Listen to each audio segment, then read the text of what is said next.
Dr. Nancy Kammer. We go back, way back. We go way back. I remember when Dr. Kammer came to Gillette back in 1995. So it's been a really fun time watching her with all of the different kids that she follows. So it's been really fun watching her here at Pediatric Home Service too. So you have a group of... Well, I'm going to ask what everybody is, so we'll have that. It'll be show and tell time. I like to know my audience. Yep, so you have private duty nurses here, this row right there. The dietitians are pretty much all congregated together. Okay. Miss Monica arrived just in time. She's our medical... We won't give you tardy points. She's our medical social worker, more of our private duty nurses. Infusion nurse, okay, she's brand new with us, yes, okay. Then we have respiratory therapists, 2 of them. Marketing, Kelsey and Dana. Katie is in respiratory therapy. Eric was one of our pharmacists. What did I say? I'm a clinical specialist. Okay, and the RT department. Cool. Lisa, a pharmacist. Steve, pharmacist. Oh, yeah, Steve and I are old friends on the phone. Then we have Christy, who's one of our hawks in the back. Okay. Joel, infusion nurse. Lene, she's brand new. She's our brand new dietetic tech. Okay. So she just started Monday, so I'm so thrilled that she can be here for you. And then we've got more RT back there. You know Roy. Yep. And then infusion nurses here. Okay. So. And then the boss. Well, and Mark doesn't like to be called the boss. But I already gave him a hard time because he's going to leave my presentation early. That's all right. I know, I'm sorry. He's got that there's big, other things I want. that big corner on. I know. So. All right, so Dr. Kammer, CEU, there will be a CEU for this as well. We're also videotaping it for those who have missed it today. And any questions, ask at the end. You can ask them midway through. I know you had said originally do an hour and then a half an hour questions, but I think you might have questions as we go, so I'm going to kind of... Okay. And I can click through some of my slides. It's not like I have to get through all 80, however many of these I do. So, all right. Anyhow. Enjoy. All right. I don't like towering over people. So if it's okay with you guys, I think I'm going to sit. And if you can't hear me, holler, because she has me on microphone. I'm doing my Amelia Santinello impression. This is 6 o'clock news. Anyhow, I was asked to talk about the ketogenic diet, and as most of you know, I'm a pediatrician and I'm also a pediatric dietitian. I was a pediatric dietitian for 6 years before I went back and made the mistake of going to medical school.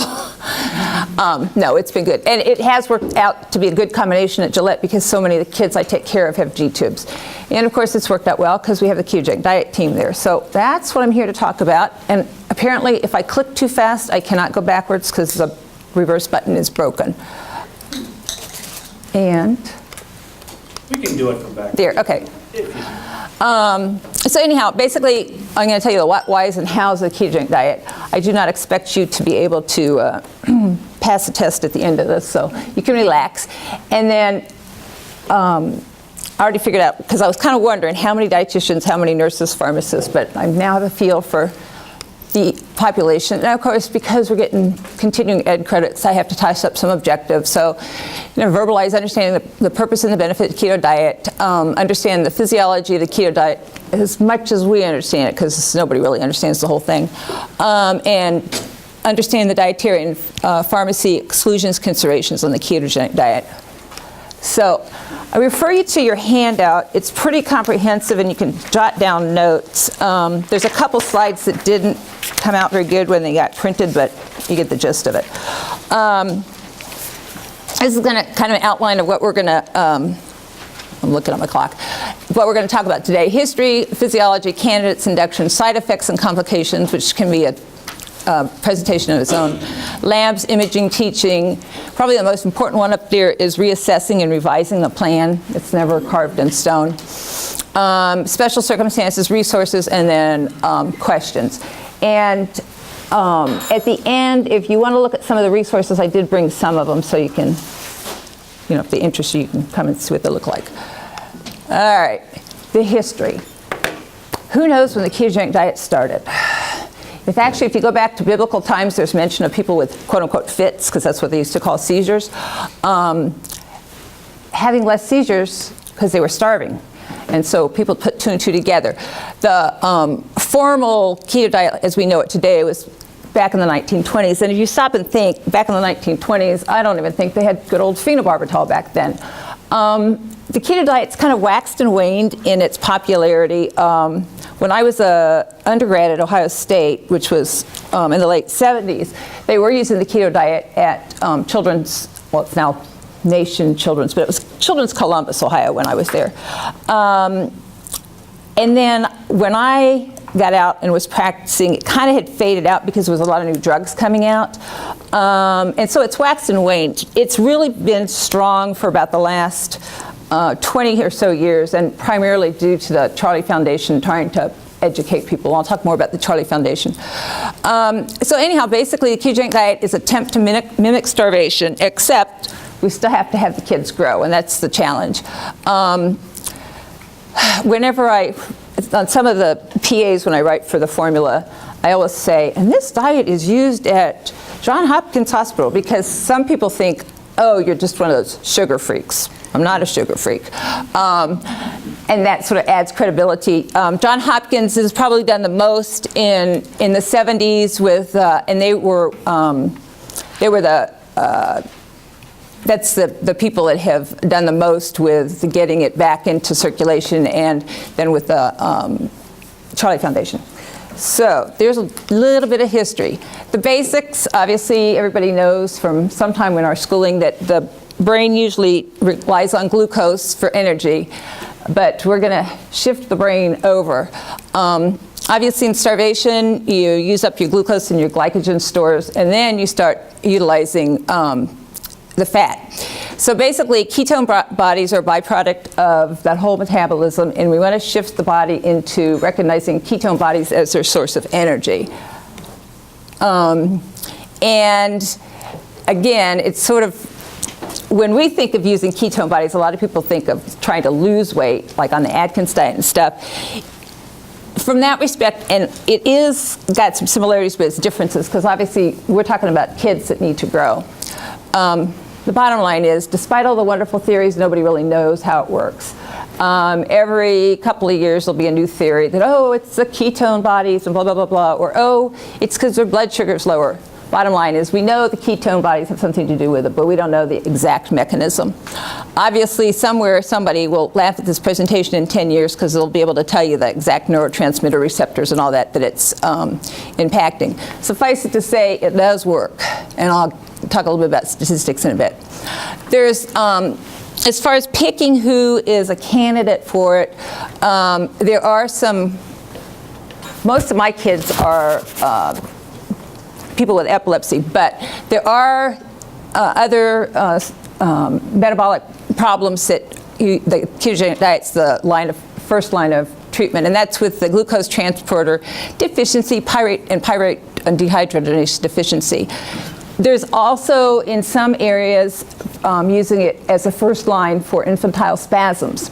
And I know some of you know our little friend, Rory, who has infantile spasms, and that's one of the kids we've been trying to treat it, because he has a lot of reasons why we wouldn't want to do other medications. And then this is a big stop. One thing, if you've got a kid and you don't know what it is, you better make sure that you at least doesn't have this problem, because that's why I've got the stop signs. The keto diet's contraindicated for people with pyruvate carboxylase deficiency, and then a few other mitochondrial disorders. So even if you're not sure exactly what the kid has, you better make sure they don't have these, because the keto diet's absolutely contraindicated. Obviously the big population we use it on is people with epilepsy. It used to be, oh, we've tried this and tried this and tried this, and well, I guess now we'll try the keto diet. At Gillette, we try not to think of it that way. We do consider it pretty early in the repertoire of drugs, and as I go through, I'll give you a couple examples of kids that had been tried on several drugs, and it was the last-ditch resort. For other kids, like I said with Rory, we've started relatively early. Again, it used to be, oh, with all the terrible, evil side effects of seizure drugs, we'd start the kid on keto diet. Well, that's not really fair, because the keto diet has side effects too. But it is much more utilized not as a last resort as it used to be earlier. So, and we'll talk about the side effects. Candidates, this is sort of I got to put something up there, but we don't always go by this. Age anywhere from 12 months to 2 years. Obviously, we have a little boy that's 8 months, and we've had other kids that have been 8 months that we started on. Usually, when we're talking about starting somebody on the diet, we started them by the age of 12 years. It certainly doesn't mean that at 12 years old they have to go bye-bye. My current oldest patient on the keto diet is 28. And she's a young lady with Rett syndrome whose parents she's got good results and they don't want to rock the boat. So, GI difficulties you need to think about because obviously it's a very high-fat diet. So if you have a kid that's a picky eater that does not have a G-tube, a picky eater and reflux, and you're going to try to give them something that's really high in fat, might not be the wisest choice. Because of course fat's going to stay in your stomach longer, so it's going to aggravate their reflux. Not to say that we don't treat kids with reflux, but that's kind of to be considered. Sucking and swallowing difficulties, again, if you're talking about the keto diet orally, as you'll see, it's not the most tasty. Kids certainly are more open to different than as old folks that are set in our ways with what foods we like and what foods we don't like. But that is a consideration. And then we'd like the kid to be in relatively good health at the beginning of the keto diet. So if they're, and either extreme, if they're really skinny, we'd like to get them back to their preferred weight. And obviously it's harder to get a kid in ketosis if they're overweight. Family environment's probably bigger than any of those other factors because you have to have a family that, one, is going to come for follow-up appointments. Most of our appointments are every 3 months, so you've got to come. I mean, we have people that travel from Iowa and whatnot and North Dakota, but not all families want to have that time commitment. And then you have to have a family that's pretty, I won't say neurotic because that says a negative sense, but pretty regimented that you can say, okay, you're going to measure this, you got to measure this, da-da-da. And there are some families, you know, if you've got a family that's like homeless, obviously, they're probably not the best candidate for ketogenic diet because they're not going to have a scale and whatnot in the shelters. And then some families you just know it's not going to work because of the whole family dynamics. We do have, having said that, we do have a variety of families, both traditional mom and dad family, or we've got single parents that do the keto diet. So it is pretty flexible, but that's probably the biggest thing, because if you don't have a family that understands why you have to be a little regimented, it's not going to go. All seizure types will respond, but generally the generalized myoclonic and atonics are best responders. This typically treat for 2 years, but frequently longer. I'll stress the frequently longer part. When they start the diet, we always say they have to have a 3-month commitment, because there are some kids that don't. There's some kids that the week they go home from the hospital, you know, they're already got seizure improvement. But there is a rare case that it might take 1 or 2 months. So we always say, try to stick with it for at least 3 months as a commitment. And then the 2 year is very iffy. As we get towards the end, I'll talk to you more about the longest kid. Well, actually, the longest, I haven't asked Norberg recently. Dr. Norberg talked to Dr. Freeman, who's at Johns Hopkins. This is like probably 10 years ago. And at that time, Johns Hopkins had a patient that had been on the diet for 17 years. And the family was like, it works. We don't want to try any new medicines.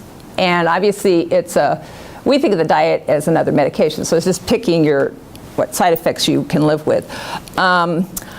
Probably the longest we've had somebody on would be Woody. Woody was probably on for probably 12 years. So we do have some long-termers. And actually, the 28-year-old's been on it. She's probably been on it 13 or 14 years. So somewhere in the teens is the longest we've had kids on it. Some kids do come off it at 2 years. And I'll talk a little bit about our statistics. This is what the national statistics are with patients on the keto diet. They usually say 1/3 completely seizure-free, they get up of all medicines and life is peachy. 1/3 may have a reduction in their seizure to the point that you can decrease the number of medications they're on, which is always nice. And then there's 1/3 with no change. Now that's the national statistics. As you well know, Gillette kind of has a unique population, and if you come to Gillette and you have seizures, you probably have some really rip-roaring bad seizures. And this isn't, I haven't scientifically done this, but this is sort of my best guesstimate. I'd say 1/6 of the patients we see get seizure-free. And about 4/6, or basically 2/3, have a significant seizure reduction, get off some meds, they have a better quality of life, it's worth sticking on the diet. And then about 1/6 have no change. And I like to think that we're pretty good at picking kids for the ketogenic diet, because we really don't, I mean, 1/6 versus 1/3 for failure rate. We select our patients carefully. And you could say, well, is it worth it to be in that 4/6 group? For some of my kids that have had, I have kids that have 100 seizures a day, and then they drop down to 10 seizures a day. It's worth it if you're that family. We have a team approach. Just actually, our team is expanding because we have more neurologists interested in it. Dr. Norberg's the one that's been doing it with me for years, Dr. Nicole Williams, and our newest peds neurologist, Dr. Speltz. I kind of wear two hats. Well, I always consider myself the leftover crew. Neurologists don't want to do it, the dietitians don't want to do it. Give it to Kammer, she'll do it. And then we have outpatient and inpatient nursing staff, and a PharmD that works with us, and also a social worker. And it really does help to have all these people, because to try to cover all those areas can be, it'll be overextended. Usually the route we get keto kids is a couple. The first would be the internal. So Dr. Norberg has a patient, and she says, you know, I got this patient, and I think they should be a candidate for the ketogenic diet. Well, obviously she knows them, so it's not like she has to do much of an interview, but she'll have one of the dietitians go meet with the family, give them an idea of what our expectations are.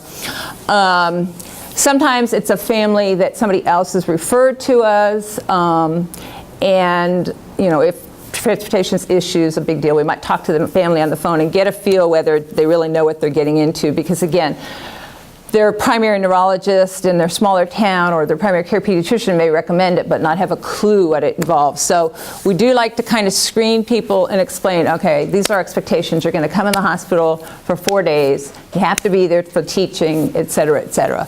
So we do that before they come in. And this, I must admit, I don't have the newest edition. This is the Ketogenic Diet Bible, written by Freeman, and obviously this is the 5th edition. This talks about, traditionally it talked about the ketogenic diet. Now it's also got some stuff about the modified Atkins diet and the low glycemic index diet that we'll talk about, but that is in essence the book to go to. We tend to induce our kids on an inpatient basis. Mayo doesn't, but Mayo has the luxury of having places all around for people to stay, et cetera. And in this era of reimbursement, we don't have any trouble getting our kids hospitalized. They come in they usually come in on a Monday and leave on a Thursday. Some kids a little longer. Nobody's really shorter than that. Some of you may have been familiar, the old way was to fast the kids for like 24 hours before they came in. It's kind of cruel and unusual punishment to tell a kid they can't eat. So we just say nothing overnight. So if a child traditionally has an overnight feeding, we'd say skip that feeding. And then they come in the morning. Baseline labs are done, baseline tests are done, we'll talk about that. And we usually initiate at a 2-to-1 ratio, which I'll explain a little bit. And then it's reevaluated daily, and then we titrate the diet gradually up. And I'll explain more about that when I explain what 2-to-1 means. Okay, so what is a ketogenic ratio? It's the grams of fat to the grams of protein and carb. I am going to get up. So, for example, for every 2 grams of fat you have to have 1 gram of protein and carb. And we want to make sure, because these kids, we want them to grow, obviously, so we need to make sure that they get their protein need met first. So obviously, you want to calculate, and this was a made-up patient. A smaller size kid, because not all of my patients come growing great. A 20 kilogram child and figuring that's the protein per kilogram per day. So the kid needs 19 grams of protein. So with the 2-to-1 ratio, it actually works out, this kid can have a fair amount of carbs. And you can see, so it's 80, and then you add the 40, and, excuse me, you add the 25 and the 15 to get 40, and then you can get 80 to 40, which of course works out to be 2-to-1.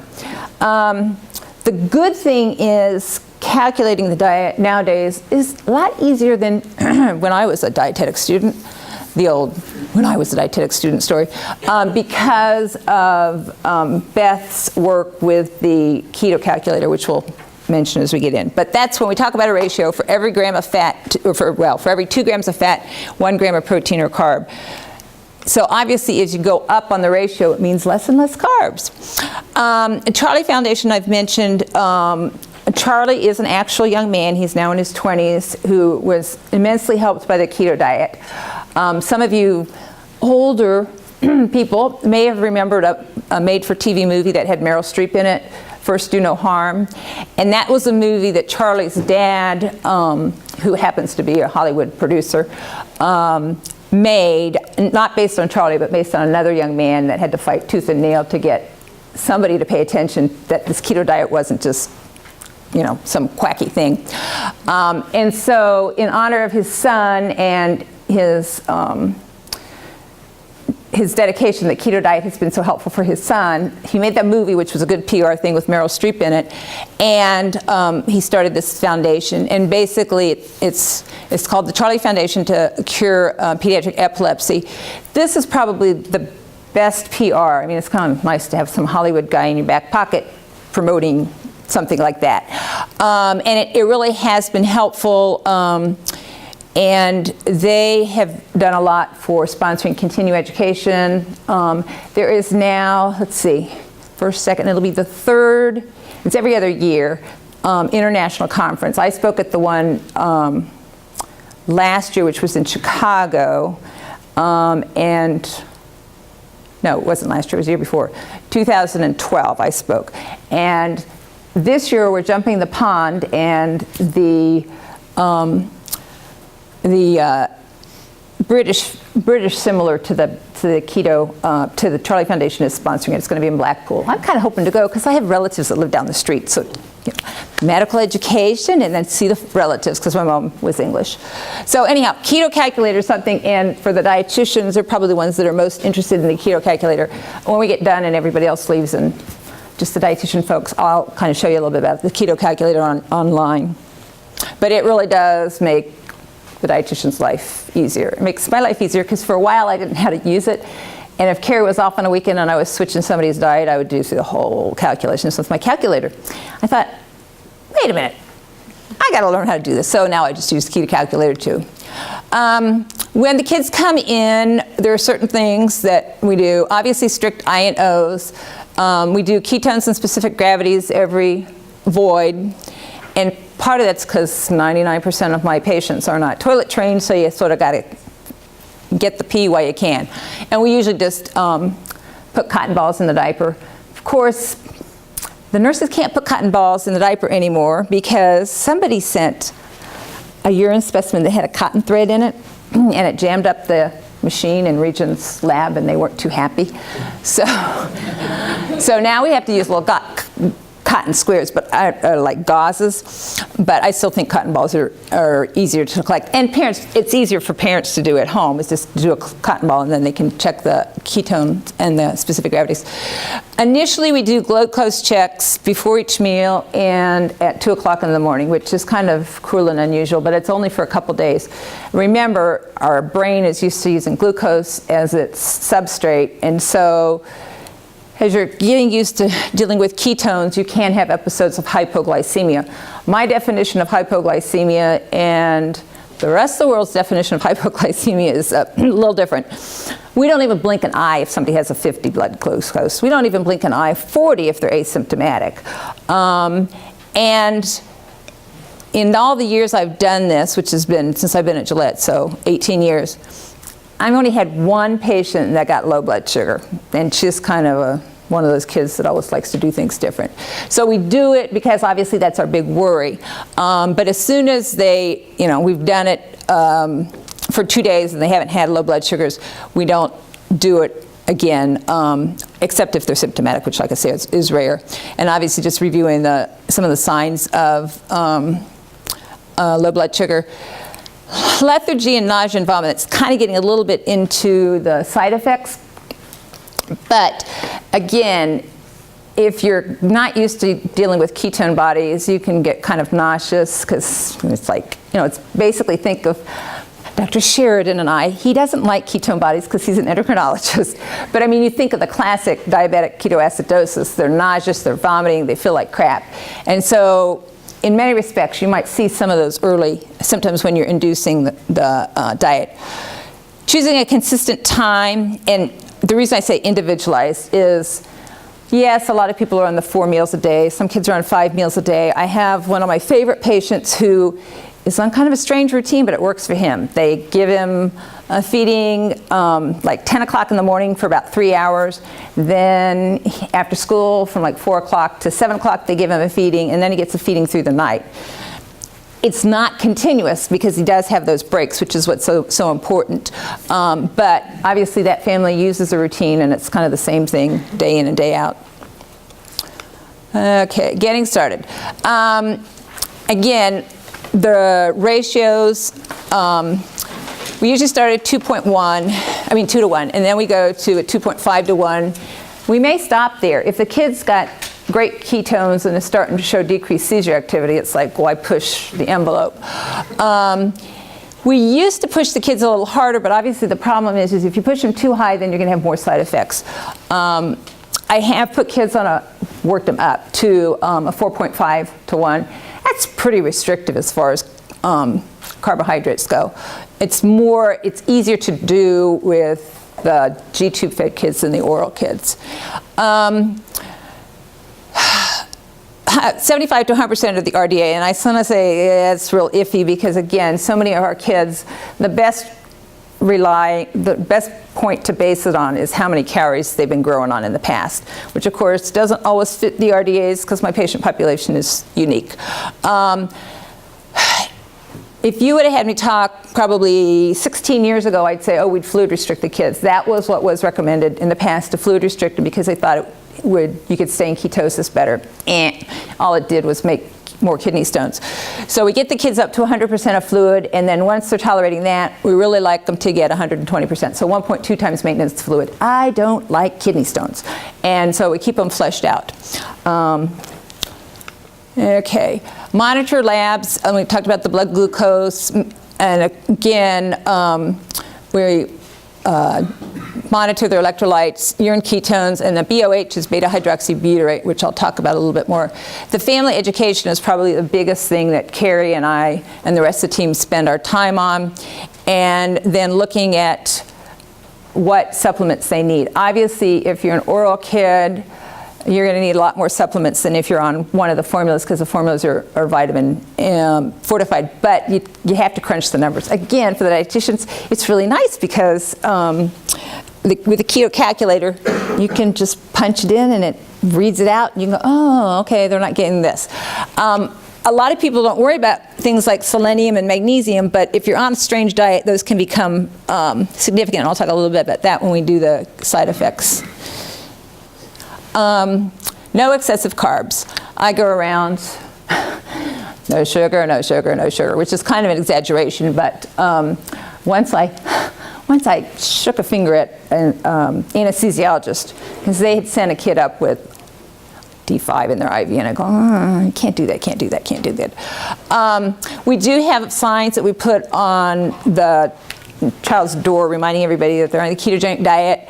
No liquid medicine, no chewables, is sort of, no chewables with a few exceptions, but basically to get across to people, they have to stop and think before they walk in a room. Because again, so many of our patients are on liquid meds because they have G-tubes. Pink Toothettes is old. I got to change that slide. There's now the green Toothettes, don't have as much carb in them, so they're allowed. We have the sign posted at the bedside, and then the PharmD reviews all of their meds that they're on before they come in and makes recommendations on making it into a tablet. Sometimes we have to tweak the doses a little, just because obviously if you're using a tablet, and versus the liquid, you might tweak the dose, so they run that by the neurologist. But we've got all sorts of lists. Oh, that's what I didn't bring. Shame on me. I didn't bring my carbohydrate list. So this is an example of a kid on a 4-to-1. So again, what's 4-to-1 mean? 4 grams of fat for every gram of carbohydrate and protein. So this kid's going to get 20 grams of protein, so that only leaves 10 for carbohydrates. Now, for those of you that aren't dietitians in here, 10 grams of carbs doesn't get you very much. A glass of milk is 12 grams of carb. A slice of bread is 15 to 20 grams of carb. That's not much carb. And so again, this is just reminding you how we got to where we're going. The 120 to 20 plus 10 works out to be 4-to-1. And example of this for somebody that's oral, and I have pictures courtesy of Carrie, the dietitian I work with. A breakfast might be 32 grams of ham, so like an ounce of ham, 30 grams of cream, and 24 grams of butter. 24 grams of butter is like about 5 teaspoons of butter. So again, it's not the tastiest. The other thing you run into is, I had a mother that was an immigrant, and when we showed her how much her kid could eat, she's like, oh, he's going to starve, he's going to starve. You're not feeding him enough. Well, it was kind of hard to explain to her that the reason it was such a small portion is because it was so calorically dense. And he actually did not, we ended up having to take him off the diet because the mom felt like he was starving. Well, he wasn't starving, but in the eyes of a mother looking at a plate of food, it just didn't look like enough for her. And then lunch, 20 grams of pepperoni, 20 grams of carrots, and then 15 grams of butter. And a supper, again, we're talking small versions. The kids that are on the oral diet generally drink the cream, but you can do all sorts of things with it if you want to measure it out and freeze it so they can have a popsicle out of it. You can be creative, and actually there are a couple keto parents that have gone and made like real fancy schmancy recipes. And so here is a 400 calorie 4-to-1 keto diet. You've got, note that sugar-free Jell-O, and yes, that counts because it's got like 1 gram of protein in it. And then there's your butter, and your little piece of chicken, and your little piece of green beans. And I didn't ask Carrie what this was. I couldn't quite figure it out last night. Whatever it is, it's not much of it. And then the cream. Now keep in mind that that's just meeting their calorie and protein requirement. That 30 grams of cream, they're going to have to drink plenty of water. Some of the families, to get their kid to drink water, will mix it in with the cream, or they'll do the sugar-free Jell-O, although that's not really considered free, because like I said, 1 gram of protein starts, if you're on a tight ratio, starts adding up. And some families will put like flavoring agents in it. I had one mother who came to us, they had been on the diet from South Carolina, North Carolina area, and her kid drank diet root beer was his beverage of choice. Wouldn't be my exactly favorite thing to get a kid on, but anyway. So this is an example of a 4-to-1 supper. And the same patient would have a bedtime snack of 8 grams of peanut butter. That doesn't sound bad, but 15 grams of butter, and no, we can't put this on crackers. And again, we do allow that there's some water in the cream and then the applesauce, so basically ends up, the kid will have to drink 1,400 milliliters of water. Now, before I go on, I'm looking at my time. I have till 1 o'clock, right? Okay, I'm going to stop, and I can't go backwards because the guy said I couldn't go backwards. One of our, and you may have seen this, I think they had it on the Channel 9 News, they've had it a couple times. We had a young lady who at the time was like 5 or 6 years old. She had 100 drop seizures a day, over 100 drop seizures a day. And because she had drop seizures, she had to wear a helmet, which obviously wasn't exactly a fashion statement for a little girl. And she had black eyes because she was falling all the time. So her family came, she was put on the strict keto diet, and voila, no seizures. She's like one of our poster children. We've got a younger boy that did the same thing. And what happened over the years is, you know, she got 2 years out, and we started, you know, backing away on the former ratio. Like, I can't remember whether she was on a 4-to-1. I think she was, because it was when we were still doing 4-to-1s. And we backed her down to a 3-to-1, and then we converted her to the low glycemic index diet, which we'll talk about a little bit more. But to this day, this young lady, so now she goes to school, because she didn't like to go to school, because she wore this helmet, blah, blah, blah. Then for a while her mother homeschooled her, but now she's back in a high school setting. She's involved in dance and cheerleading and all that kind of stuff that you'd expect a young woman that age to be into. And since she's started the keto diet and then tapered to low glycemic index diet, I think she's only had 3 seizures. And she's kind of an incredible kid because don't look at her MRI. She has a congenital brain malformation, which still boggles my mind. There's apparently, Norberg says that there's a percentage of those kids that can be quote unquote normal. And indeed, a couple times she's scored highest on the state aptitude test for social sciences. So she's cognitively with it. She will tell you, I don't particularly like this diet, but she knows, and in her older age she has, had to prove to herself that it was a good diet. She's strayed, and she knows she pays for it. And so she would rather eat this diet that's not very thrilling and have the quality of life that she has, just like all of her teenage friends. And all of her friends know that she's on this kind of weird diet, and they're just like, oh, well, they're just, it's kind of like, oh, that's her, It's like me wearing glasses. So that's the kid with the thick glasses. So she only comes to see us now twice a year, actually sometimes even only once a year, and she'll probably be on the low glycemic index indefinitely. And we'll talk a little bit more about that, but that truly is a ratio. The reason I say that is she's a verbal child, can say, I don't like this diet, but I'd rather eat this diet than have a life of 100 seizures a day and wear a helmet and whatnot. So now a little bit about the G-tube, which is, I follow some of the oral kids, but mostly I follow all the G-tube kids just by virtue of there tend to be more complex cases. That 4-to-1 that we just saw the plate of food for, this would be a 4-to-1 recipe for a day. 500 grams of raw carbohydrate-free, 170 milliliters of microlipid. Do not ask me, I know I was asked this question by Rory's team. Don't ask me why when they made Keto Calculator they did microlipid in mLs, but it's programmed that way. So it truly is, the microlipid is measured in mLs and everything else is in grams. Water you can do either way. Mix that all together, and for this person we were saying 4 feedings, so they get 300 milliliters per feeding. And then to meet their water, and again, I always stress to families, the only reason I say specific amounts in water is because that's what you got to get in to meet the goal. If they want to give extra water, or like it's out in the summertime and they're out at some picnic and it's like everybody's drinking like a fish, then yeah, give your kid more water. But this is the minimum. So after each feeding, we told the family to give them 60 mLs of water and then 70 with 3 batches of medications. So they came out with their 1501 of water.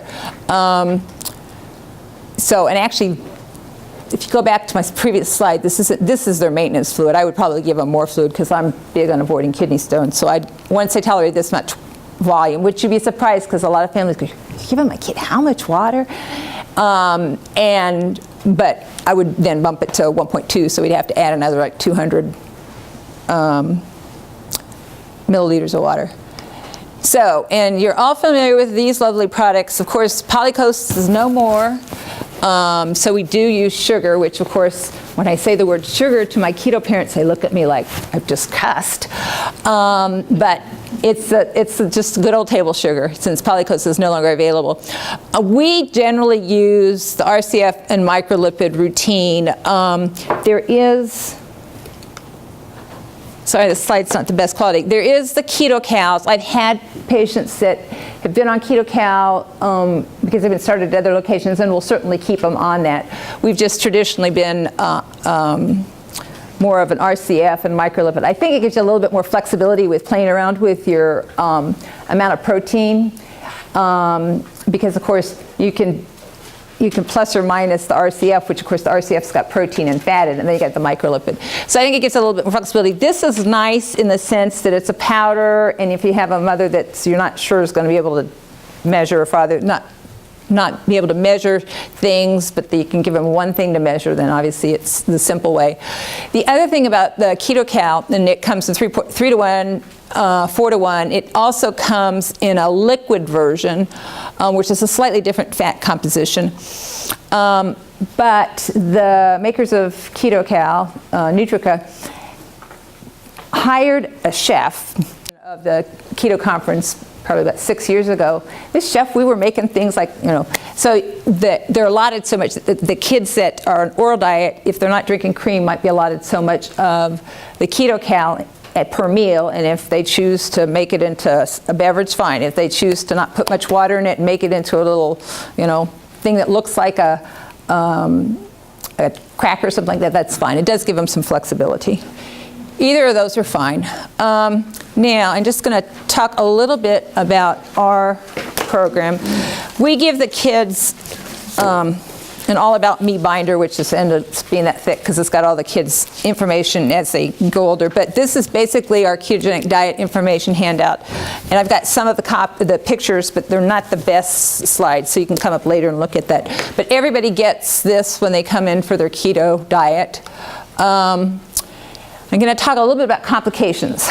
One thing that I'm very adamant about is we stress to the families, keto diet, yes, it's a diet, but it's really, the family has to think of it as a medication.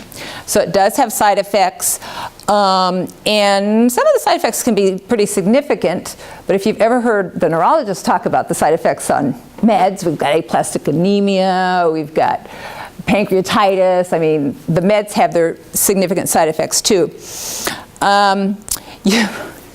Thinking of one of my other kids that was, it's done very well. He has Deuce syndrome. It's like moose, but with a D, Deuce syndrome. It's astatic, and then static, all one word, myoclonic epilepsy of childhood. And that patient population responds very well to the keto diet. This is a young kid who was must have been 3, because he had been potty trained and he regressed. His seizures were so bad, he was losing skills, not because he had something degenerative, but it's kind of hard to learn when you're seizing all the time. Had tried a couple of medications and was just not getting anywhere. And we brought him in, and I follow him because he also has low thyroid. So he's one of the oral kids I follow. He came in and the parents were all gung-ho on the diet, and Grandma was like, "You guys are crazy. What do these doctors know?" I mean, she really thought we were like off the deep end. And her grandson is one of our star children he's been on the diet now, let's see, he's now in 2nd grade. He's been on the diet 4 or 5 years. And since he's been on the diet, we started him in February, and then he had a few seizures between then and May. And then in May, I think he had a seizure. Then he went to September, had an illness, had a seizure, and then now for all the years afterwards has had no seizures. This young man, because he was no longer seizing, started to regain his developmental milestones. Kid had been potty trained, obviously had lost that ability when he was seizing all the time. Now potty trained, mainstreamed, like you wouldn't even know. It's kind of fun to see him because he's, just your regular old little 2nd grader, and I so rarely have kids that just, he's all excited about Christmas and all that kind of stuff. He's refreshing to see. He's a kid we are gradually weaning off, but the family, and of course the moral of the story is Grandma now thinks we're all, walk on water. We're gradually going down, and it's kind of funny because the family's like, they know that diet has side effects, and thus far, he's just kind of used to it. But they know that as he gets older, he might start. So they're going gradually. And I mean gradually. It's like, I said to the mom when she was there, I said, so you want to go down? We usually, if we're tapering off, we go down by a 0.5. So if you were in a 3.5 to 1, we'd take you to a 3 to 1. This mom is so nervous. And she's not a neurotic mother. She's just happy with the diet. But then, I'm afraid he's not going to start liking it. We're going down by 0.25 intervals. It's like, well, we'll do it, but let's wait till after Christmas. We don't want excitement. And then, they came in after Christmas, and it's like, well, no, we decided we wouldn't do it. We'll wait. So as much as they're kind of wanting to get off, and I bet you that young man will end up being a low glycemic index diet kid too. But the side effects, back to, so I had, in this thing, there's a side effect handout. And this is one of the pages. And I will be touching upon those. It's actually a 2-page thing with the side effects. Early side effects, we kind of talked about. When you're first in the hospital, the nausea and the vomiting, the lethargy, or more alert. Did I sleep when I typed my slide? No.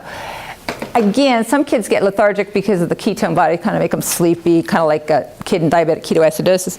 We have other kids that snap or like as alert as they've been for ages because they're not seizing their socks off. Well, if you're seizing all the time, you're going to be post-ictal, you're going to be sleepy. Well, if all of a sudden you're not seizing as much, you're like more alert, and it's like, parents don't know what to do. So you can have more alert, and like I said, hypoglycemia is more of we worry about it just because we worry about it, but it's not that big of a deal. The other time that we concern about hypoglycemia is initiation. The other time is if they're post-op or if they're NPO for another reason. And again, when they're initiating, we do that for 2 days. When they come in but they do not go home. Some families think, oh, you have to go home on, it's like if your kid didn't drop their blood sugar out when they're first initiating it and they're so used to metabolizing sugar instead of ketones, you're going to go home, you're not going to have an issue. It does become an issue when and again, that's why we're glad that you invited me, because we had an agency that would call, oh, her blood sugar's 50. I'm like, yeah, so? I mean, I was a little more polite than that, but basically this kid had a 50 blood sugar. She could care less, and you just had to basically treat the healthcare provider at the other end of the line. The other time that we worry about low blood sugar is surgery, and this is more of a hypothetical too, because so many of our kids get propofol anesthesia. Well, what's propofol? But it's like 1% lipid or 10% lipid. But when they do come back, the first thing the nurse is supposed to do when they hit the floor is check a blood glucometer. Again, we do it because it's a hypothetical. It's probably not an issue because you're getting your propofol, which means you're kind of on your keto diet while you're sleeping. What I do see more often is blood sugars that come back high, and you go, why would it come back high? Did somebody slip them sugar? No, nobody slipped them sugar, but it's a stress response. Your body gets, and so they'll frequently come back with 110 blood sugar, and the parents will go, it's never been that high, and you're like, that is fine, it's a stress response. And then, so what we do is they get a glucometer on arrival, and then every shift until they're back on their keto diet. They don't have to be on full keto diet, but like at least half of their calories. Let's see, going down our complication list, long-term complications. I'm going to run by all of these. Constipation, if I'm not talking about ketosis, I'm talking about constipation. I have a very glamorous job. I'm the queen of constipation. Obviously, a lot of the kids have underlying constipation because of whatever their primary disease is. Some kids don't poop because they don't get enough water because they can't drink. It's amazing how many constipation issues are solved when the kid gets a G-tube. Medications, and obviously if you're an oral ketogenic diet, you're not getting the world's most amount of fiber. So we do have a few tricks up our sleeve. My favorite of the dietary is avocados. Kids like the avocados, the family eats avocados, and it greases the system. Good old polyethylene glycol, otherwise known by most people as Miralax, is fine to use. The unflavored milk of magnesia is fine, but it has to be the Phillips unflavored original milk of magnesia. And then we have kids that obviously might need something from the top, but they also need something from the bottom, whether it be bisacodyl or the enemies, mini enemas. Before good old polyethylene glycol was around, we used to use a lot of aloe vera juice. But that's not used so much now that we've got Miralax. I'm not supposed to say names, but it's just for everybody's easy understanding. The biggest thing that we have to make sure we do, and this is basically any pediatrician's job description, is you're supposed to have the kid grow. If you don't have the kid growing, most of the times you're not doing your job. There's very, very rare syndromes where I haven't had a kid gain weight. I had a mother who said, Dr. Kammer, nobody's going to make my kid gain weight. I said, just bear with me. So with some hand-holding, she finally got her kid up to the calories that he needed. Lo and behold, he gained weight. And you'll hear a lot of myths. People go, people will come and say, oh, no, somebody told me that kids with CP just don't grow. Well, the reason the kids with CP don't grow is because they're not getting enough nutrition. There's very few syndromes. Cocaine is it cocaine or cocaine? It's COCKANYE. That's a syndrome that I met my match on. I could not get that child to gain weight. But everybody else is just a matter of finding their calorie needs and getting it in a form that the kids can tolerate. So, monitoring growth is important. When they come in for their week of initiation, we do a bone age. I know that your medical director knows what a bone age is. Does anybody else have an idea what a bone age is? Okay, I don't read bone ages, but, and this actually isn't a real bone age film, this is a wrist film. But basically, somebody in their spare time has looked at all the carpal bones. And if you know how you can, with a baby, you can like bend it a lot more than an old lady like me. That's because those carpal bones are not fully ossified. So somebody in their spare time made up like a growth chart of when all those ossify.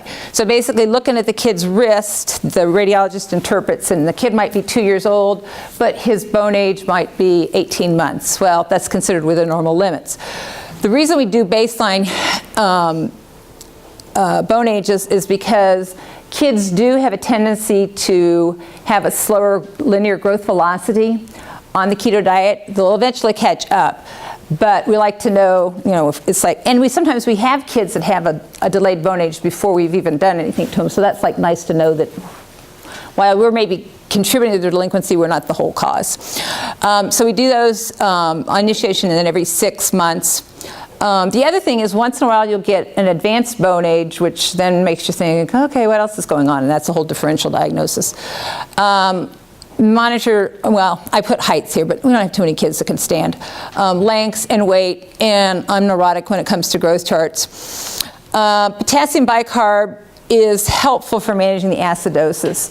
One of my first experiences as a dietitian was this baby came in, wasn't growing, and I talked to mother and did the whole diet history, and the mom was feeding the kid, and I was like, what's wrong? This is definitely not a mother that was trying to pull my leg. Turned out the kid had renal tubular acidosis, which obviously is a disease of the kidneys, but the point is, if you're chronically acidotic, kids don't grow. So we have to walk this medium line of making you acidotic enough to help your seizures, but not making you acidotic too much so you don't grow. And one of the ways that we kind of get what we want is by giving them potassium bicarbonate. We tend to use the powdered citric K, which now is on short supply for the next 6 months. Fortunately, the pharmacists at Gillette have gone into the compounding business, and we now have our own we have the active ingredients, we make it up. We don't put it in the little packages though.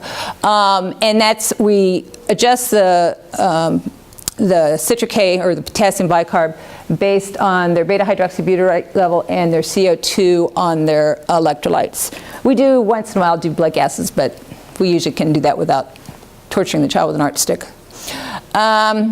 Okay, so going down our list, we talked about constipation, we talked about impaired linear growth that ties in with metabolic acidosis. Renal stones, anywhere from 4 to 8%. The problem with renal stones, it's not always the diet. It could be, as I tell my friends, the neurologists, the evil seizure meds.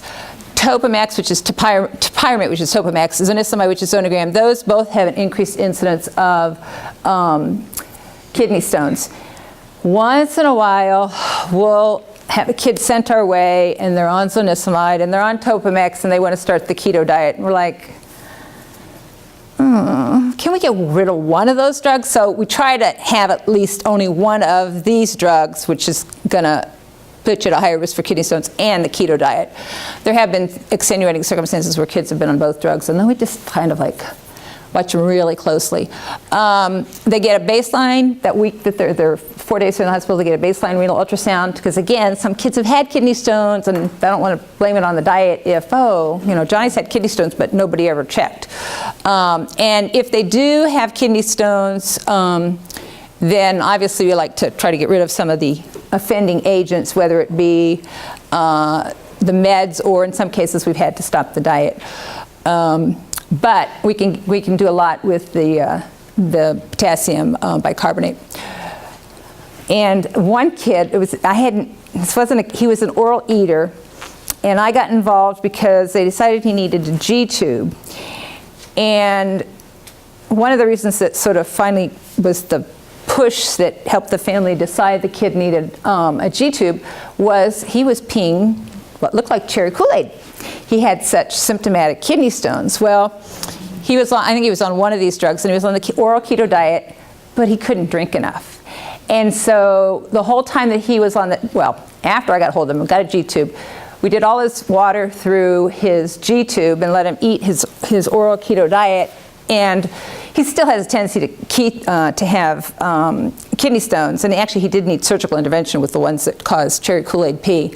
But that sort of helped decrease his kidney stones when he got more fluid.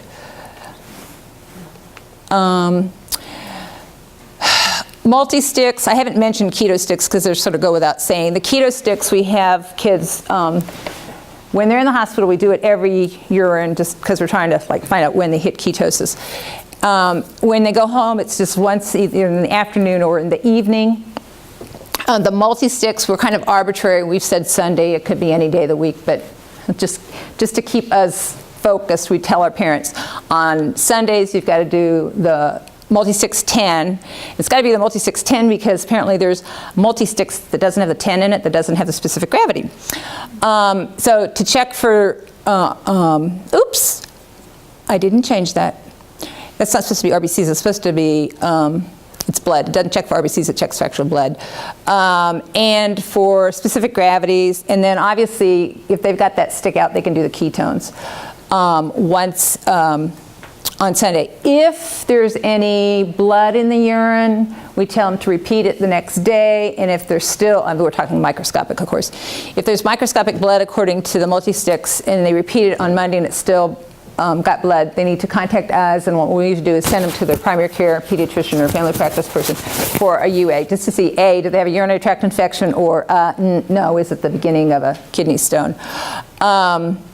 And then the specific gravities, again, we used to like to keep the kids dry. Now we like to keep them kind of in between. I tell parents to aim for a specific gravity of 1.005, so like 1005, and up to 1020, 1025. If they're consistently 1025, which is 1.025, I go, you need to give the kid more water. That's also very helpful. I had my kid in Iowa. It's a newer kid, and the mom called, and he had some icky gastroenteritis where, he was vomiting and having diarrhea. And within the constraints of trying to catch a pea that's not got diarrhea in it, we did follow his specific gravity so we could make sure that we were at least trying to keep up with his fluid needs. And if we do get a kid with a kidney stone, obviously we'll tweak their potassium bicarb and either send them to urology and or nephrology depending on what their circumstances are. I talked about that, talked about citric K. All right. So one of the big things, if you're on the keto diet and you don't have somebody looking over your shoulder, is nutritional deficiencies. In the sense that, the oral kid's not going to be drinking milk. It's got way too much carbs in it. So where are you going to get your calcium from, your vitamin D from? So the dietitian will go over, obviously the kids that are oral eaters, unless they're getting something like Keto Cow to drink, but if they're just a cream and food kid, they're going to need supplementation. Frequently, on the formulas, the kids, depending on how much like RCF or Keto Cal they're getting, may need to have supplements just because their calorie need might be met here, but their nutrient need for calcium and phosphorus is higher. Phillips unflavored milk of magnesia is on the slide for constipation. It's also on the slide for there because some of the formulas, if you crunch the numbers, sometimes the magnesium content of the formulas is kind of low. So you gotta watch for that. Carnitine is my best friend. carnitine tablets is what we used to have. There's now a sugar-free product that's available. And carnitine basically is an amino acid that's important for the metabolism of fat, getting it from the bloodstream into the cell. Duh, you think you probably need some of that if you're on a high-fat diet. The other thing is just strictly on the keto diet, you're not going to get enough carnitine. So we do supplement it routinely, whether it's an oral kid or a G-tube kid. The other thing is some of these kids are on valproic acid, Depakote, Depakane, which also depletes your carnitine. So some kids will come to me on carnitine because they're on valproic acid. The good and the bad of carnitine is, the good is it loosens stools. You don't want to push the dose up too high because then the little kids start smelling like fish, and most parents don't like their little kids to smell like fish. So there's kind of a range that we do on that dosing. And anecdotally, and I have not seen this in the literature, but I have seen it. We had, Woody. I'm the only one that's allowed to call her Woody. There's a story behind it, but her mother's Dr. Kammer called her Woody, nobody else. Woody was not on carnitine for the longest time, and I couldn't realize why didn't we have her on carnitine. And so her triglycerides were sky high, which of course non-fasting triglycerides are always sky high, but these were fasting. And so the mom was very happy with the keto diet. She didn't want to rock the boat. I said, no, we really need to get some carnitine into your kid because the triglycerides are too high. And plus she needed it just because. But when we started the carnitine, she did seem to have lower fasting triglycerides. So that's just anecdotal. I haven't seen that in the literature, but I have used it more than once for a kid with high triglycerides. Dental concerns. Obviously, if you're not getting vitamin C, you're going to have bleeding gums. Obviously, my kids are at risk for bleeding gums anyhow. Platelet dysfunction from the keto diet. I had one young man, I still follow him, but he's not on Depakote anymore. He was on Depakote, and I knew him before he was on the keto diet. On the Depakote, I'm cauterizing his granulation tissue. This is before the keto diet. I was bleeding like bad. I kept cauterizing it. And then the neurologist had seen him earlier in the day, and we sent the family home, and then I got the call from lab. We're calling because so-and-so's platelet count is 49,000. I'm like, oh, no wonder I was having trouble with the granulation tissue and having it bleed. He was actually, that was from his valproic acid. Then we added the keto diet. He didn't linger, we didn't keep him at 49, but he would run about 100,000 for his platelet count. And he did tend to bruise more easy. And so I always said to Mom, yeah, I see these bruises. They make sense for, just bumping his elbows in places so that nobody would turn into Child Protective. Other kids can be on that combination of drugs and have no platelet issues. And then, of course, the big thing is you have to get your dentist on board not to be using products, which is, dentistry obviously doesn't like sugar for another reason, but there are some other products that do contain a fair amount of glucose. Dyslipidemias is probably the thing people ask the most about, and it's really not as bad as it seems. The kid whose grandma thought we were crazy, when he was in the hospital, we diagnosed him as hypothyroidism. So we started on Synthroid, thinking that maybe his lipids would improve once he was treated for his hypothyroidism. It did not. You go back to that family history, Dad himself has hypothyroidism, and Dad has high cholesterol. And Dad apparently was on one of the statin drugs and did not tolerate it well, and so he's not on any statin drugs. He takes his Synthroid. And although this family has a very elevated cholesterol, nobody in their family is dropping dead of heart attacks. And so the dad's like, well, I'm not treated, and nobody in my family has died of myocardial infarctions early, blah, blah, blah, blah. And so I've toyed with the idea, but I'm hesitant to try the kid on a statin if his dad had a bad side effect to it. The acorn doesn't fall far from the tree. And actually, between having his most recent, we went down his ratio a bit. This is because this kid we're weaning. And as we've gone down in his ratio and he's still on Carnitor, his last fasting cholesterol and triglycerides were actually normal. That is a big concern because, if you've been on this high-fat diet, what's going to happen? We do ask the screening questions, about family history, but again, if you have a family history of high ones but nobody's dropping dead and your kid's having terrible seizures and their quality of life stinks, pick your poison. But also look for other things. Family history, and this kid, we treated it as hypothyroidism, but that in itself didn't fix his triglycerides. Adding carnitine. The other thing you can do is adjust, besides treating their underlying disease, adjust the fat source. You can go to MCT oil. My personal bias is I don't like MCT oil because it's so blinking expensive, although it has come down in price over the years. But that's also just playing with your fat like you would for anybody with a dyslipidemia. And again, it's pick your poison. This is where we're a little bit more neurotic than the rest of the world. There are a couple articles with 3 kids on the ketogenic diet that had prolonged QT syndrome. Of course, they don't tell you what else is wrong with the kid, which is multifactorial.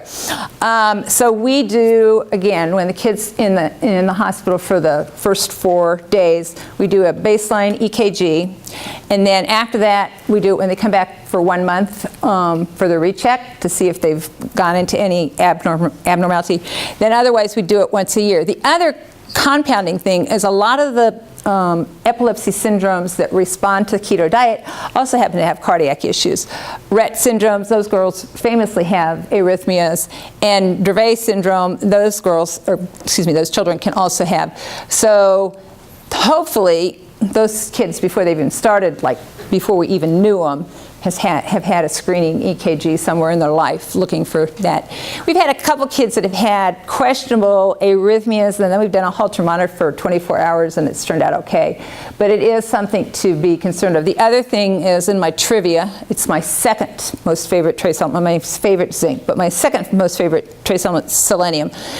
If the kid's not getting adequate selenium, you've got the potential for cardiomyopathies. And at your next cocktail party, you can go around saying, what deficiency used to be common in one province of China, that's before they had all the transportation and stuff, one isolated province in China, the soil was very depleted and it didn't have much selenium. So cardiomyopathies were endemic in that particular province because of selenium deficiency. You don't see that much more because of all the transportation and multi-sources for foods, but that is something to be aware of on the keto diet. You want to make sure the kid's getting enough selenium, because the last thing you'd want to do is add a cardiomyopathy to a kid who's already got a long list of issues. Okay, this is to remind me what I'm missing. Bruising, we talked about dyslipidemias, cardiac arrhythmias, pancreatitis, gallstones, and acute fatty liver. Not as common. We've had a kid that had slight elevations in liver function tests, but then they came back down. And of course, the question is, what other medications are we giving them that would have impact on fatty liver? Pancreatitis, I have a healthy respect for pancreatitis. I think some of you know my little friend Jacob.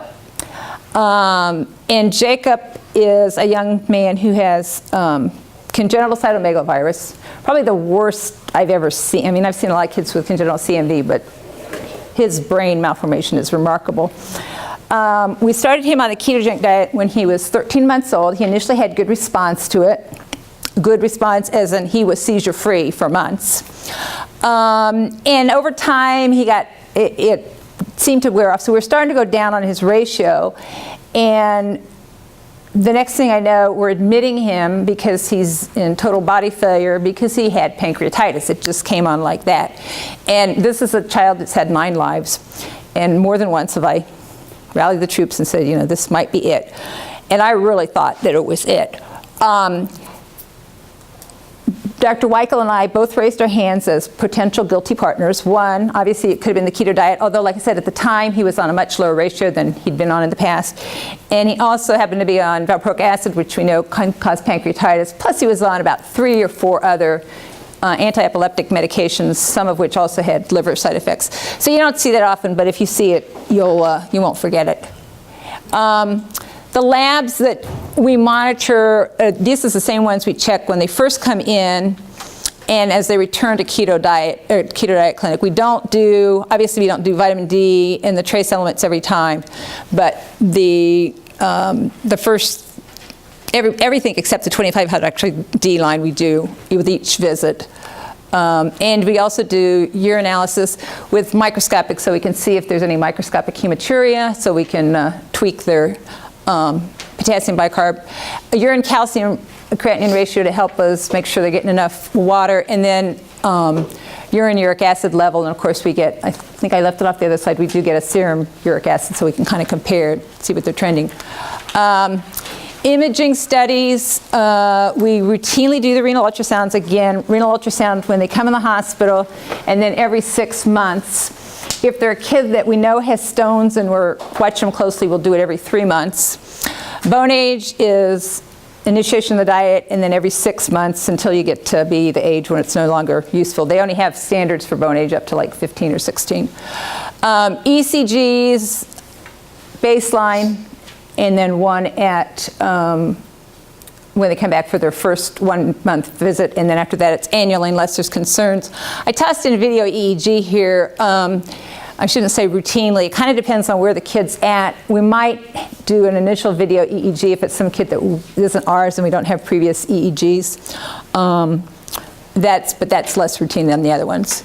Less common ones, abdominal ultrasound, CT of the abdomen, echocardiogram, DEXA scans. All those might be used, especially if you think somebody's got, you're following the renal ultrasounds and you're like, okay, how much are we missing that's not showing up that we'd better see on a CT for kidney stones. And then of course echocardiogram if there's cardiac questions. When we give the families, these are kind of the main books. There's the purple book I showed you at the beginning. It's now purple, it's been different colors. That gets given to the families most of the time. And then this handout gets given to the families, and it also includes in that packet of handout, it's got sick day guidelines, and then it does have the list of the complications. And then this is sort of like the Reader's Digest condensed version of the purple book. And most families find this like easier to read as a reference source.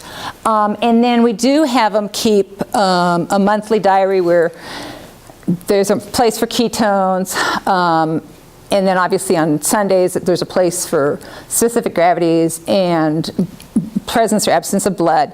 And then off to the one side they can note how many seizures they've had and whether the neurologists have made a change in their medication or I've made a change in their diet, so that you kind of look at it and correlate. And that's the kid that scared the crap out of me for pancreatitis. Oh, Steve's not here. I wanted Steve to see him because Steve and I talk about this young man. Actually, he just walked out. He is here, so we can show him. Okay, make sure he sees Jacob. This was actually when he was, this kid's been in our hospital too many times. He's the only kid I know that the intensivist will let straight out of PICU for a walk outside. It does him more world. He's just like a different kid. But this is actually during his pancreatitis hospitalization, obviously after he'd dodged the big bullet. And I continue to see him. He's off the keto diet. And his Michael and my big challenge. He's got bad seizures. But he's got all sorts of other things he gets from respiratory therapy, and he gets from Steve and the other pharmacists. So, and his mother knows I show the picture. Okay, ketogenic diet resources. This again is in this book for the families. I've put these on one of your slides. It's easier to read than that one. This is the ketogenic. This is like the one page. Like if somebody comes, a medical student comes to the clinic, wants to know about the ketogenic diet, I give them this one page handout, and there's the sick day guidelines.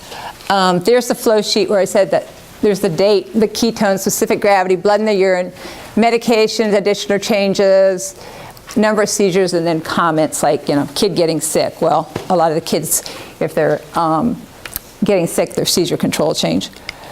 And then this is a checklist. Actually, this is now computerized, where it's kind of make sure we did everything we were supposed to do. It so it's like, somebody taught them to get us, has somebody talked to them about getting a scale, because obviously all this stuff's got to be weighed, and gone over their meds and stuff. It's kind of more of a checklist for us in the hospital. And as far as follow-up, the big thing is you got to just keep reevaluating these kids.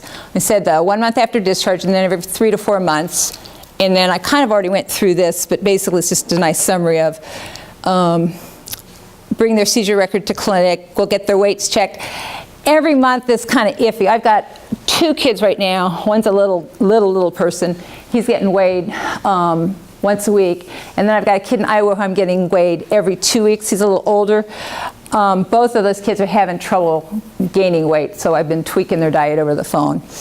And then usually what we have the families do, because it's so nice to have the labs, especially the drug levels, back when they come to Keto Clinic. When they, like the kids that left Keto Clinic yesterday, we give them their lab slip, and it says, get these labs 2 weeks before your next keto visit. And so they can get them done at their local lab, and then by the time the local lab sends them up to us, we have them so that in Keto Clinic we can go, okay, this is your labs, and we're going to have to do this and this and this. And we do the urine studies when they come to Keto Clinic, and I talked about the renal ultrasound and the EKGs. And just a brief thing about the low glycemic index diet. This is a nice overview. This is your typical American diet. 30 to 40% fat, and then you come to the keto diet, 90% fat. And then you look at the low glycemic index diet, which I said is not as structured, but it's going to be still going to be heavy in fat, but you're getting 10% of your calories from carbs versus 50 or 60 in an average American diet. And I'll talk a little bit more for the dietitian's perspective on this part. What's the low glycemic index? Glycemic index is the impact the food has on your blood sugar.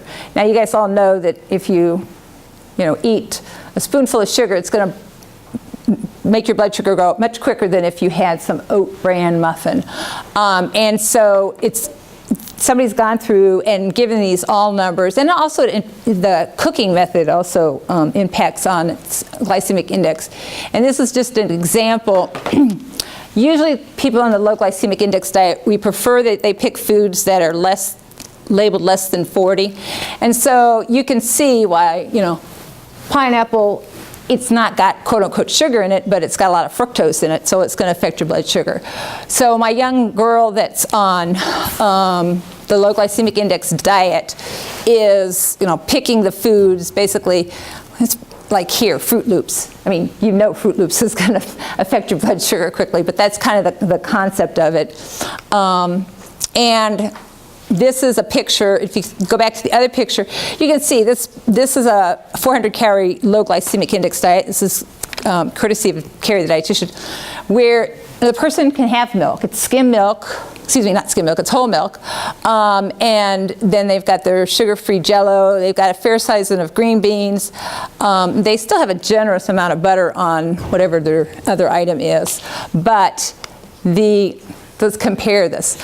I'm not advocating, but you got to admit, some people have a sugary pop, a brownie. I must admit, I am a brownie fan. They'd have their French fries in that form versus the dietary guidelines, which would mean, probably shouldn't have French fries, you should have it as potatoes. And instead of brownie, you should have your fruit. Compared to low glycemics, compared to our eat your big piece of butter, and there's cream in that. Cream in that. Actually, peanut butter balls are quite good. But this just kind of shows you in comparison. And so you can see if you have a family that traditionally eats more like this, and you have a kid who's got this on his plate, there might be some arguments around food. And again, most of the kids that are cognitively aware enough that their family's eating that and they're eating that are also well aware. And like I said, this little kid that's in 2nd grade, he's just delightful. And he's like, he doesn't know any better. He's been on the diet since he's 2. And obviously his sisters have been told, don't sneak him any, sugar or candy and type of stuff. And that's always interesting because you always worry about siblings. So if all of a sudden somebody's ketones or go to trace, it's like, okay, Mom, which sibling was sharing goodies? And things like that happen. I mean, it's just the nature of families. But that's kind of a nice summary of all 4 of them. Other variations, there's a modified Atkins diet. You can have the MCT ketogenic diet. It's not my personal favorite, but either as a fat source that's all MCT or partially MCT, depending on the patient's need. And then special circumstances, I could make this a whole lecture, but I won't. IV fluid, if the kids come in and they need IV fluid, they do not get dextrose. They usually get half normal saline with 20 milliequivalents of potassium chloride. And depending on how long they're going to need their IV fluid, they may need a little bicarb tossed into their IV. But that's why, again, we monitor the glucose is why they're strictly on IV fluids.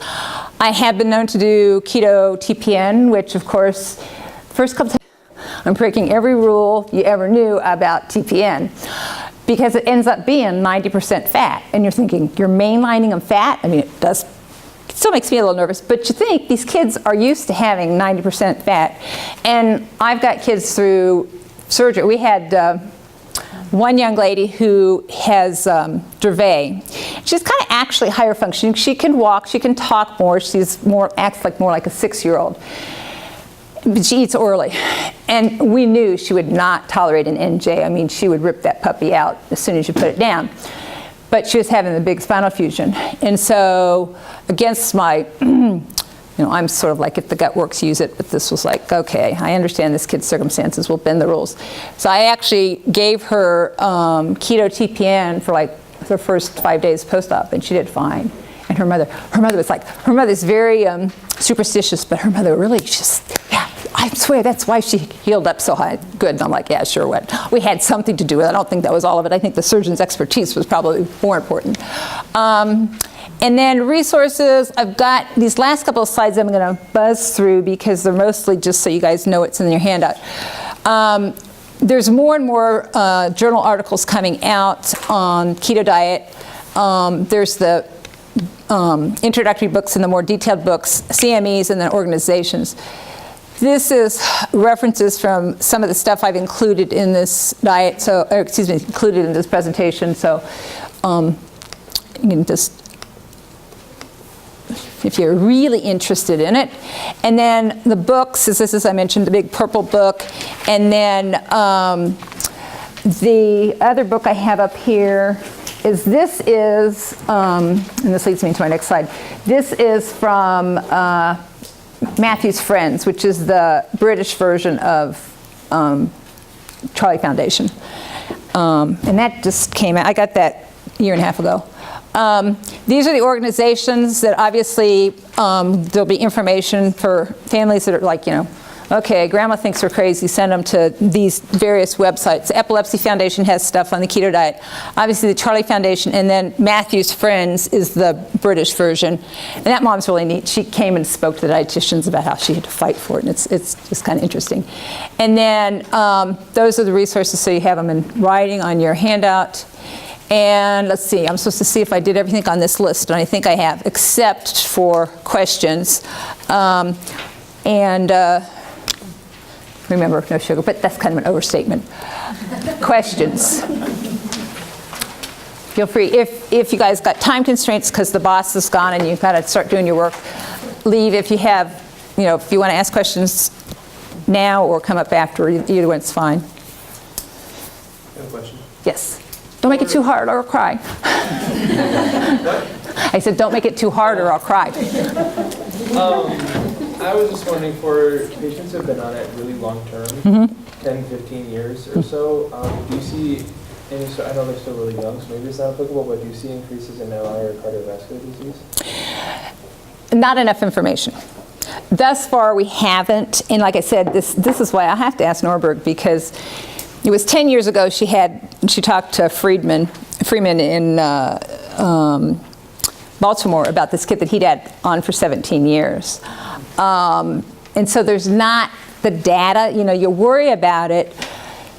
And that's why, if somebody had a terrible cardiac history of, people dropping dead of heart attacks when they were 40, I might be a little bit nervous. By the same token, if you look at some of the responses we get, it's a trade-off, whether you want to die early of a heart attack, in theory, because of course we don't have the data, nobody's studied it quite that long, versus having well seizure control. And it's just like it's any of the drugs that, so one of the neurologists, I was in the same clinic area, and one of the neurologists came out of a room and they go, this one wants a seizure drug that has no side effects. And I'm like, unfortunately, there's side effects to everything, including the risk of cardiovascular. I'd say there hasn't been a large enough studied group. Anecdotally, we haven't seen it yet, but 20 years from now when I'm retired, someone will say, oh, Kammer killed all these kids with early heart disease. But again, the thing is, some of these kids wouldn't be having the quality of life if they would have not been on the diet. Other questions? Nope. Raylan, you have to go back to work. Thank you for your attention. Dr. Kammer was nice enough to allow us to offer this as a CEU, so I'll be sending out an email on how to access it